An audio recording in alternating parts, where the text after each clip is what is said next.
আসসালামু আলাইকুম, কেমন আছেন সবাই? আশা করছি ভালো আছেন। আমরাও আল্লাহর রহমতে ভালো আছি। এই তো আজকে সকালবেলা ঘুম থেকে উঠে ওনার সাথে দুষ্টামি করতেছিলাম যে গাইস দেখুন আজকে আমার হাজবেন্ড খুবই বেশি অসুস্থ, এই জন্য সে বলতেছে যে না আমি সুস্থ, একদম সুস্থ। আর খুব বেশি হাসতেছে। আসলে আমরা একটু অন্য কথা নিয়ে হাসাহাসি করতেছিলাম, এই জন্য আমি ক্যামেরা নিয়ে বলতেছিলাম যে সে খুব অসুস্থ অসুস্থ, কিন্তু দেখুন কি বেশি হাসতেছে। আসলে আমরা সকালবেলা খুবই আনন্দ ছিলাম। সবাই আমাদের জন্য, এই ছোট্ট কাপলটার জন্য দোয়া করবেন, আল্লাহ যেন সবসময় আমাদের মধ্যে এরকম মোহাব্বত রাখে। এরপর হচ্ছে সকালবেলা পাখিদেরকে আজকে অনেক দিন ধরে পরিষ্কার করি না, পরিষ্কার করলেও ওদের খাঁচা ধুয়ে দিয়েছিলাম এর আগে, আর নিচে ট্রেগুলা ভালো করে ধুয়ে দেওয়া হয় নাই, প্রায় 1 মাস হয়ে গেছে। তো এই জন্যে ওদেরকে পরিষ্কার করে দিব। এই জন্যে ওদের যে খাবারের বাটি, তারপর যে সব ফুডগুলা দেয় ওই খাবারের বাটিগুলা সহ আজকে ধুয়ে দিছি। এরপর ওদেরকে খাবার দিতে যাব, গিয়ে দেখি এক ফোঁটাও খাবার নাই। এরপর আপনার ভাইয়াকে দিয়ে পাখিদের জন্য খাবার নিয়ে আসি। আর খাবার দিতে দিতে আজকে প্রায় অনেকটাই দেরি হয়ে যায়। সকাল থেকে উঠে আপনার ধোয়া দেয় শুরু করছি, তো যার কারণে ওদেরকে পাখিদেরকে খাবার দিতে দেরি হয়ে গেছে। আর খাবার দেওয়ার সাথে সাথেই দেখুন ওরা কিভাবে খাচ্ছে। আসলে সবারই তো ক্ষুধা লাগে, আর কতক্ষণই বা না খেয়ে থাকা যায়। তো এরপর ওদেরকে খাবার দিয়ে ওরা খাবার খায়, পানি দিই। আজকে ওদেরকে ওষুধের পানি দিয়েছিলাম, আর বিকেলবেলা ওদের ওষুধের পানিটাকে সরিয়ে নিব। এরপর আমার সংসারের কাজ। এই রেকটা অনেকদিন ধরেই ধোয়া হয় না, আর অনেক বেশি ময়লা হয়েছে। আর এইখানে আমি থালা বাসন রাখি, তো এই জন্য এই রেকটাকে ধুয়ে ধুয়ে দিলাম।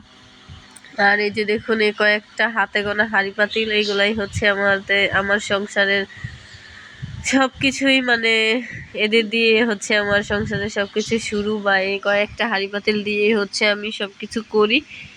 তো এরপর রান্না বান্না করব। দুপুরে আজকে কি রান্না করব, আপনার ভাইয়াকে জিজ্ঞেস করলে প্রতিদিন বলে গরুর গোস্ত রান্না করো, গরুর গোস্ত রান্না করো। তো আজকে গরুর গোস্ত ফাইনালি নামিয়ে ফেলছি। আজকে রান্না করব টমেটো দিয়ে পাতলা ডাল আর গরুর গোস্ত।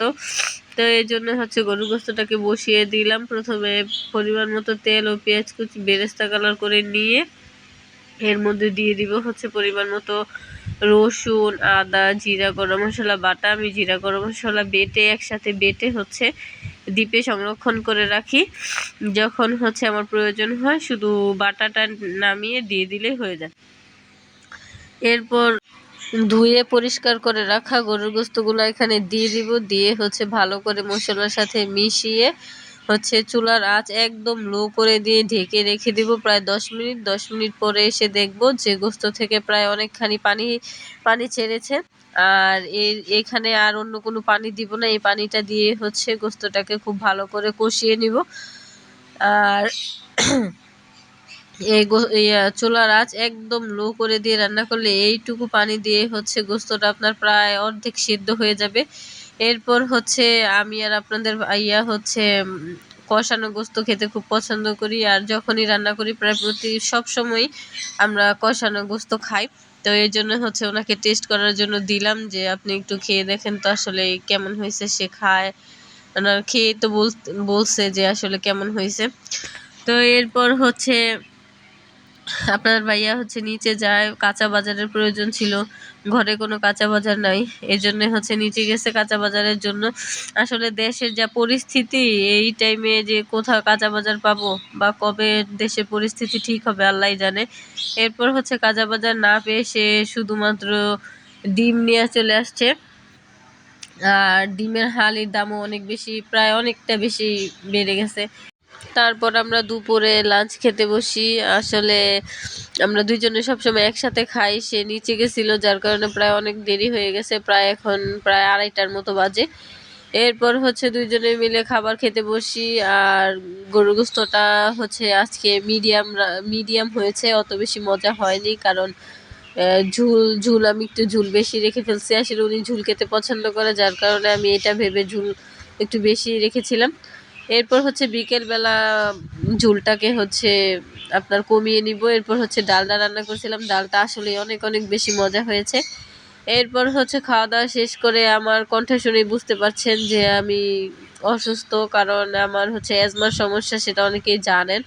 তো অ্যাজমার সমস্যা থাকার কারণে আমি হচ্ছে ওষুধ খেয়ে, আবার একটু ঠান্ডাও লাগছে, এই জন্য ওষুধ আর ঠান্ডার ওষুধ খেয়ে হচ্ছে ঘুমিয়েছিলাম। আর সে হচ্ছে কখন যে আসছে, এসে দেখুন আমাকে ভিডিও করছে, কখন ভিডিও করছে আল্লাহই জানে। এরপর হচ্ছে আসলে সুস্থতা হচ্ছে সত্যি আল্লাহ তাআলার দেয়া একটা নিয়ামত। আর আমি হচ্ছে সবসময় অসুস্থ হইলে হচ্ছে আপনার খাতা মুড়ো দিয়ে হচ্ছে পুরা ঘুমিয়ে থাকি। এরপর হচ্ছে সবাই আমাদের জন্য দোয়া করবেন, ভালো থাকবেন, আমাদের পাশে থাকবেন।